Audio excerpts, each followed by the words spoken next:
Apa yang kamu dengarkan, apa yang kamu lihat, apa yang kamu ikuti dari media sosialmu, pelan-pelan akan membentuk dirimu.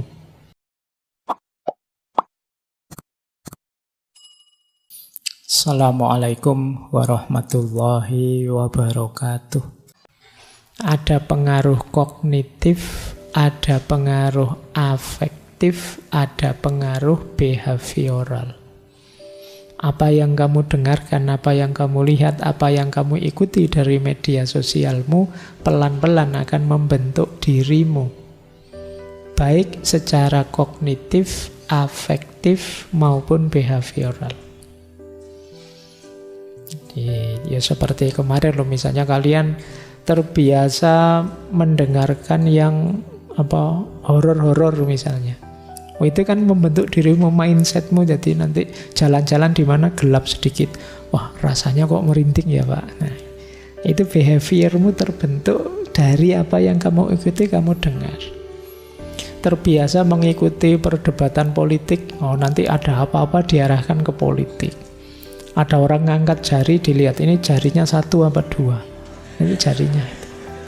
Nah, itu pikiranmu ke politik terus. Nah, jadi jangan dikira meskipun hanya santai-santai untuk menghabiskan waktu saja tidak berpengaruh padamu. Pasti ada pengaruhnya. Itu makanya ya kamu juga harus mulai ngukur, mulai hati-hati. Ada efek kognitif. Efek kognitif itu ya sifatnya informatif saja. Informasi apa yang kamu inputkan dalam kepalamu dari media massa, tentang apa saja, sifatnya informatif. Kemudian ada efek afektif. Afeksi itu efek rasa. Ketika kalian mendengarkan atau mengikuti, membaca, melihat media massa, yang kamu rasakan apa? Itu kalau di teori afeksi itu ada setidaknya 4 hal yang berpengaruh. Yang pertama suasana emosional, yang kedua skema kognitif, yang ketiga situasi terpaan, yang keempat predisposisi individu. Ini teori beneran dari dunia media ya. Yang pertama situasi emosional. Ketika kalian mengikuti media, situasi emosional menentukan apa yang kamu rasakan. Misalnya kalian orangnya mudah tersentuh, mudah terharu, agak cengeng. Nonton film drama, pola Korea, apa India, apa yang romantis-romantis, dramatis. Nah, itu nonton sebentar kamu sudah nangis, tidak karu-karuan. Wah, kayak orang habis apa itu. Itu situasi emosional. Tapi kalau kamu pas jengkel, ya nonton mesra-mesraan, romantis-romantisan, ya paling kamu bilangnya, ngapain itu, tidak masuk akal itu. Kamu misalnya begitu, alah bucin amat, gitu aja. Itu situasi emosional menentukan. Jadi yang lain kagum, kamu malah tersinggung misalnya. Itu situasi emosional. Kemudian skema kognitif. Skema kognitif itu pola-pola berpikirmu, itu juga menentukan. Kalian misalnya nonton film yang isinya ngeri-ngeri, sadis-sadis, kasihan-kasihan. Tapi kan kamu tahan nontonnya. Kenapa? Kamu tahu bahwa nanti akhirnya happy ending. Nah, itu namanya situasi kognitifmu. Ada skema kognitif, kamu ngerti. Jadi misalnya ada orang dipukuli sampai bonyok semua misalnya, terus enggak apa-apa, itu cuma acting pura-pura. Itu tenang saja nanti. Itu kan kognisimu yang bilang begitu. Jadi juga menentukan. Jadi pikiranmu menentukan rasamu ketika berinteraksi dengan media. Kamu sedang senang, sedang bahagia, dengan kamu sedang jengkel, sedih, banyak masalah. Terus kamu baca berita tentang pemilu misalnya. Itu coba kamu rasakan bedanya. Kamu baru dapat nilai A ujian, terus baca berita tentang pemilu, dengan kamu tidak lulus ujian terus baca berita tentang pemilu. Coba rasakan bedanya. Akan jauh berbeda. Suasana emosi.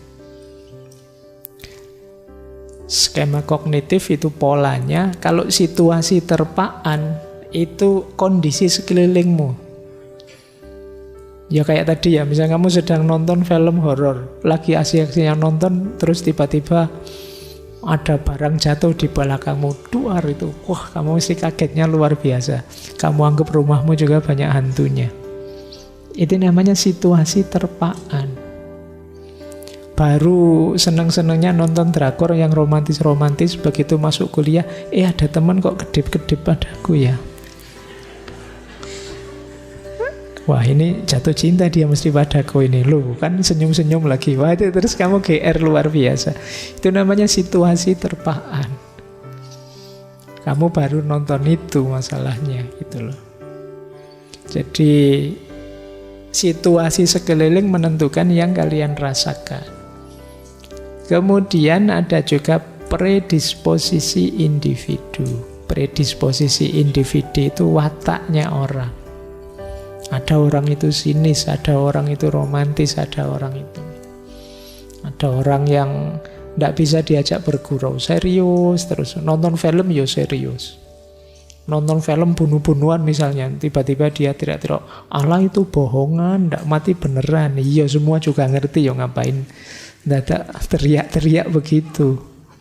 Ya biasa saja, ngapa? Wong ya memang film. Nah, ini namanya predisposisi. Tapi ya memang ada orang yang seperti itu modelnya. Tidak masuk akal itu, masa ada orang bisa terbang? Ya tidak apa-apa, ya semua juga tahu wong itu fiksi. Nah, ini predisposisi.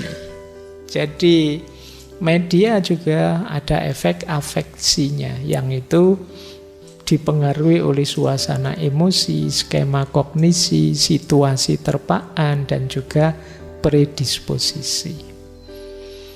Yang ketiga ada juga efek behavioralnya, pengaruhnya pada perilaku. Makanya kan banyak orang bilang, anak-anak kecil jangan lihat adegan-adegan kekerasan deh. Kuatirnya ikut membentuk perilaku. Jangan sering lihat yang jelek-jelek lah, jangan sering lihat yang begitu-begitulah. Bisa mempengaruhi kita. Inilah pengaruh media. Zaman saya dulu, zaman Orde Baru, bahkan pernah ada dilarang mendengarkan lagu-lagu cengeng. Karena khawatirnya nanti mempengaruhi diri jadi tidak semangat. Ya karena memang ada pengaruhnya. Meskipun saya juga tidak tahu lagu cengeng itu yang kayak gimana kategorinya. Karena mungkin cengeng bagi kamu tapi indah bagi saya, bisa saja begitu. Nah, ini namanya efek behavioral. Media itu ada efeknya.